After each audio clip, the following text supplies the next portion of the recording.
Welcome to this brief documentary, in which, as you can see, we will be visiting the home of one of Macabalan's SK Kagawads. Meet Harold Beja, a dedicated SK Kagawad whose unwavering commitment and passion have left an indelible mark on the community. In this film, we dig into the life and experiences of Harold Beja, exploring the story behind the person working tirelessly for positive change. Join us as we unravel the journey of SK Kagawad, Harold Beja, and discover the impactful contribution that shaped the fabric of our community. Have you ever held a leadership position in an association prior to your election as one of the SK Kagawad of Macabalan?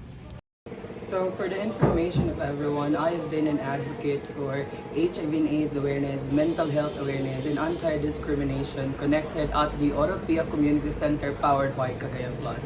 And I am also a peer educator where I educate a lot of people, especially my brothers and sisters in the spectrum of the LGBTQIA+ community. So I think me being a leader is born with me as I have been doing my social work as an advocate of my causes. During your time as a leader, can you name a particular difficulty or crisis and how you handled it? Since I became an advocate since 2020, one thing that I have encountered that allowed me to be much more challenged is when the pandemic hits. It is the difficulty that hinder me in conducting community-based screenings that allowed me to divert my ways in promoting my advocacies in social media. And living here in the Philippines where the connections of Wi-Fi and mobile data is struggling, so it's hard for me. But I know that as a person or as a leader, I really need to look for ways where I could effectively be a person of change. As one of the SK Kagawad, how have you applied leadership concept or historical lessons to your decision-making process? I know and I firmly believe on our pambansang hero, Dr. Rizal, na ang pag-asa ng bayan ay nasa kabataan. So me deciding ay ako siyang ginatagaan og mga kanang chances where I could decide if it's effective, if it's efficient, and if it's beneficial to everyone, especially to the youth and to my sector, which is the LGBTQIA+ community. Nga dira nag-focus ang akong committee, which is ako ang muhawid sa committee ba nga social inclusivity, equity, and health. Kani siya dili ni siya mamahimo og successful og wala kani siya gi pangitaan o gihuna-huna pag-ayo maong katong ako nagatuong ang historical lessons na akong nakuha kamo sa Rizal is naa sa atoa ang ugma maong kanang ako pong gibarugan nga as a youth of today, I know the future lies in my hand. How has your vision for the future of the community been influenced by the actions of historical figure or leaders? I think that the future that I have been envisioning is to be much more inclusive and diverse society, especially for my community, the LGBTQIA+. In the prehistoric times, my brothers and sisters has been neglected, challenged, but at this very moment, I know that that people are now civilized and much more accepting when it comes to my brothers and sisters in the rainbow community. So I know that it has a lot of influence for me to do in my actions that I know kanang na-inspire kaayo ko kay dili man jud maikalilong o dili maikalalis na ang mga nahitabo karon at maupod kanang kuan siya sa una ba murag reflection siya sa mga nahitabo sa una. In what way will you promote sustainable practices in our community and solve environmental issues? I know that we could not give what we don't have.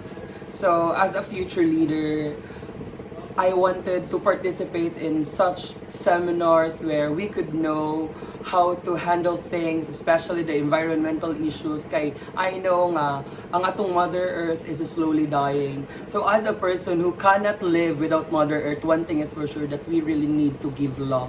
For if there's love for environment, there's always a life for humanity.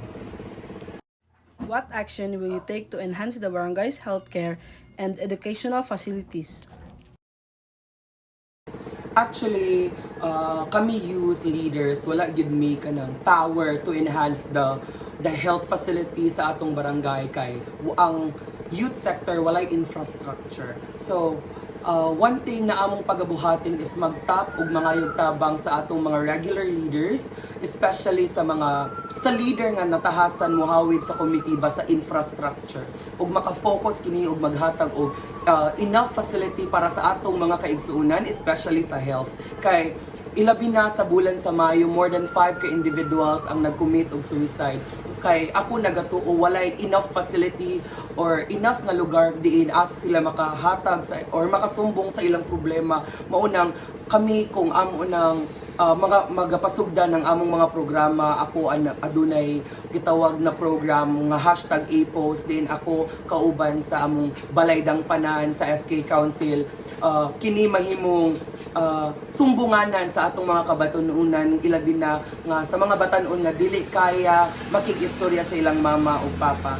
So one thing na among mabuhat, despite sa challenges nga hinay kayo taog facility, is to be much more welcoming sa mga tao o kanang mas masinabtanon kung unsa ang ilang mga experiences karon. How are you going to involve the young people and encourage them to participate in community events and decision making? I know nga ang bisag kinsa sa ato mapadagko or mapabatan-on aduna gyud kitay kalambigitan kabahin sa atong mga pagbuhat og desisyon sa atong barangay o sa atong komunidad. Isip isa ka future leader akong giawhag ang tanan nga mo partisipar sa mga kalihukan ilabi na sa mga seminars o education drive sa atong SK Council nga magmugna sila og mga pahibalo para sa mga organization nga ana ang SK, which is ang Katipunang Kabataan. Diin kini ang organization nga kanang mohatag og mga magstorya sa ilang mga yangungo sa SK Council para amo kining madungog. Kay out of mga pila ka batan-on sa atong barangay, dili malikayan nga dili gyud tanan madunggan. Maong kini ang KK or ang Kabataan, Katipunan ng Kabataan Federation, mao kini ang mahimong mga future mga leader gyapon sa atong mga youth nga ang atong mga youth mo istorya sa ila din ang atong mga leader sa KK ang mo istorya sa SK Council. How do you manage to maintain your family relationship as a family member while carrying out your duties as a community leader? Actually, isa ra gyud ang kinahanglanon pagabuhaton isip usa ka family member o isa ka community leader, which is ang time management. I am not just a family member, I am not just a community leader, but I am the breadwinner of my family.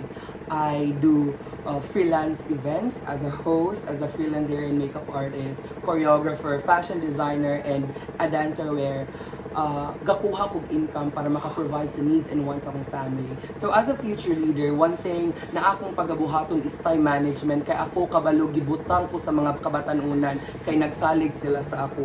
Maong ako kung dapat pagalihukon ang akong mga duties and responsibilities as a leader. So isa ra gyud siya, time management. How do you strike the balance between meeting the needs of the community and looking after your personal needs? As what I have said earlier ago, time management gyud ang kinahanglanon isip usa ka tao nga naay wants ug needs. Pero I know gyud nga dili man gyud nato malikayan nga naa gyud tay mga priority nga kinahanglan i-prioritize. So, ang pagbalance gyud ana is magbutang gyud na siya sa kung kinsa ang mas nanginahanglan o kinsa ang mas dapat pagatutukan kay ilabi na sa atong barangay nga adunay mga daghan nga mga panginahanglanon, daghan nga mga gusto sa kabatanunan, daghan o mga kanang gusto nila ipaabot sa among so as a leader what we really need to do is to respond o to be adaptive kay sa matod pa sa Miss Intercontinental 2020 Miss Cinderella Feo Vigneta na we really need to be adaptive to the change of the time, responsive to the needs of the time.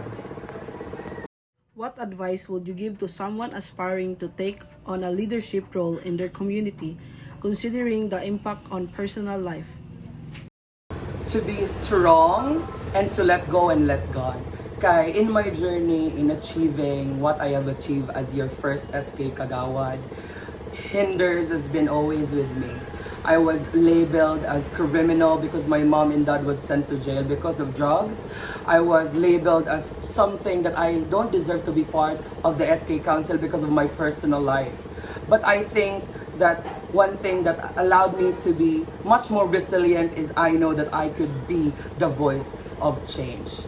I know that despite of those circumstances, despite of those discrimination I have with me by the people, I have never let those hinder me in achieving my ultimate, which is to lend a hand and help others, because I know that I may not have the purest intention, but I know that I have the purest heart to serve people.